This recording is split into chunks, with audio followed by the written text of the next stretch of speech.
So General Ben Hodges, who was the U.S. Army Europe commander when I was working at the Joint Multinational Readiness Center, he was essentially my boss's boss, made a comment about how we underestimated Russia's corruption, the depth at which Russia's corruption went, and how it negatively affected their ability to wage war. It was something that we always knew existed, but we didn't calculate in any meaningful manner because, frankly, we just didn't expect such rampant corruption.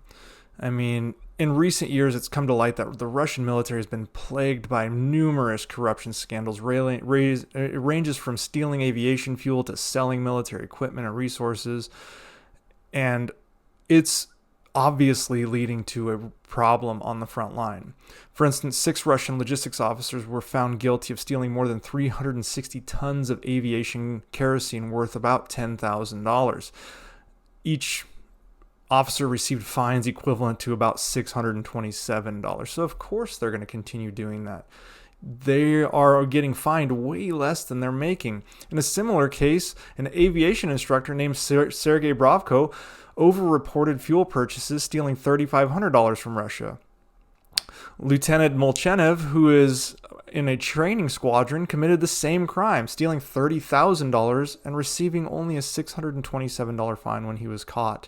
In the 2nd Eastern Military District Court, they heard a similar case against 3 Russian officers who were paid $21,000 for riding off about 150 tons of fuel. The head of the fuel depot, who was responsible for the corrupt transactions, was never charged. The 3 officers pled guilty and paid fines between $439 and $620. During the initial phase of the Russian invasion in Ukraine, many Russian vehicles ran out of fuel due to depot managers and drivers selling the fuel to Belarusians. A Russian colonel has recently, as of a couple days ago, been accused of stealing 7 tank engines for T-90 battle tanks. That's $260,000 worth of engines. 7 T-90 tank engines. Furthermore, when they were pulling tanks out of storage to replace all of the destroyed tanks, many of the logistics personnel discovered that optical devices, electronics were stolen from the combat vehicles, as well as many of them were just dismantled for scrap metal. Some were completely missing their engines as well. And it's not just the army here. The Russian Navy has been tainted by corruption. A labor shipyard that was under contract to help repair the Admiral Kuznetsov, the Russian aircraft carrier, the one that's basically a giant piece of junk that spews smoke all over the place. They are under investigation for embezzling $560,000 that was supposed to be allocated for repairing the aircraft carrier. These cases go back decades. In the 1990s, Russian generals were selling UN fuel in Kosovo, and during the war in Chechnya, soldiers were caught selling their weapons. Just days after the invasion of Ukraine, the Russian military veterans turned to various blogs to request donations for essential supplies like tourniquets, medical supplies, night vision devices. Many of these items had been stolen or sold well before the invasion. A Russian program to buy 200,000 sets of body armor, it was called the Ratnik program, was sabotaged when soldiers took the armor and then turned around and sold it online for $250. Each of these body armor kits costs about $3,500 to the Russian government. Also, side note, it blows me away that in the 2020s, there are soldiers in the Russian military that don't have body armor. I mean, I get that China also doesn't have a lot of body armor, and they're just now getting to the point where they can field their actual active military with body armor, but the United States has had body armor on their soldiers for decades, and I can't believe how far behind the Russians are. In one instance in Russia, an entire warehouse of body armor plates was stolen and sold. Instead, Russian soldiers were given decommissioned body armor with rotten fabric and rusted plates because instead of using the newer ceramic plates, or what the Russians call granite plates, they use steel plates. like it's Vietnam or World War II or Korea. It's ridiculous. There's no reason to use steel plates. No modern rifle is going to these steel plates are going to stop no modern rifle. Even old rifles blow right through steel plates. They only work really against small caliber pistol fire. Russian soldiers often received oversized uniforms because most of the standard sizes were sold out. There have been crowdfunding campaigns to buy Russian soldiers boots, cold weather gear, waterproof clothing, fuel for cooking stoves. Russian troops have resorted to buying their own easy-to-intercept Chinese walkie-talkies and crowdfunding their own quadcopters.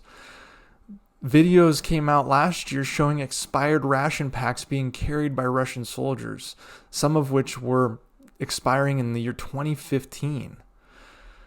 There was a Russian citizen named, this is a long name, Vyacheslav Zabaluev, who was sentenced to 5 years in prison for disrupting the supply of rations to Russian troops in Donetsk and Luhansk because he was taking bribes.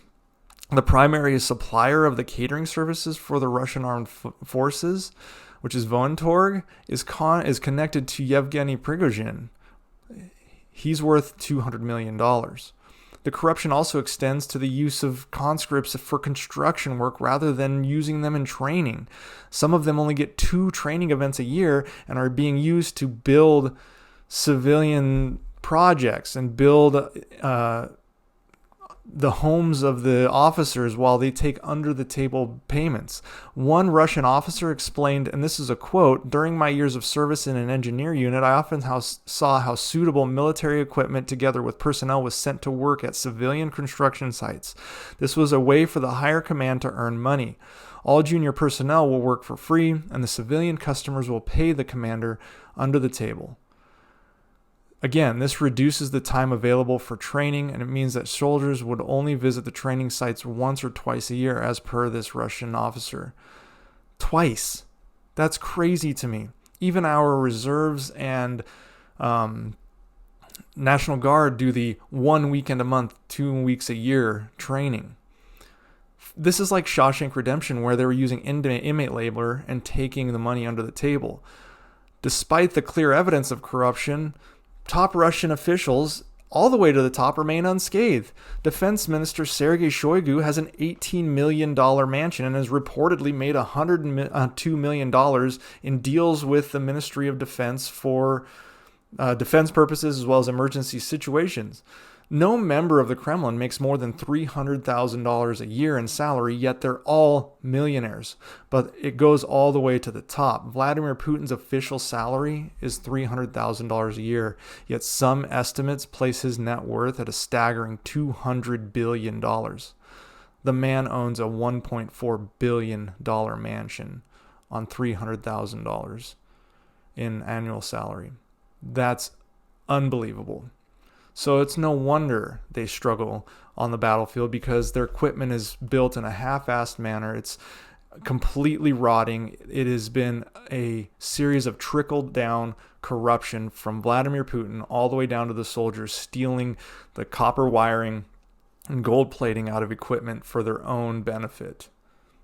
They can't fight and win wars this way, and it's going to take decades to set this right, if they can at all, in time.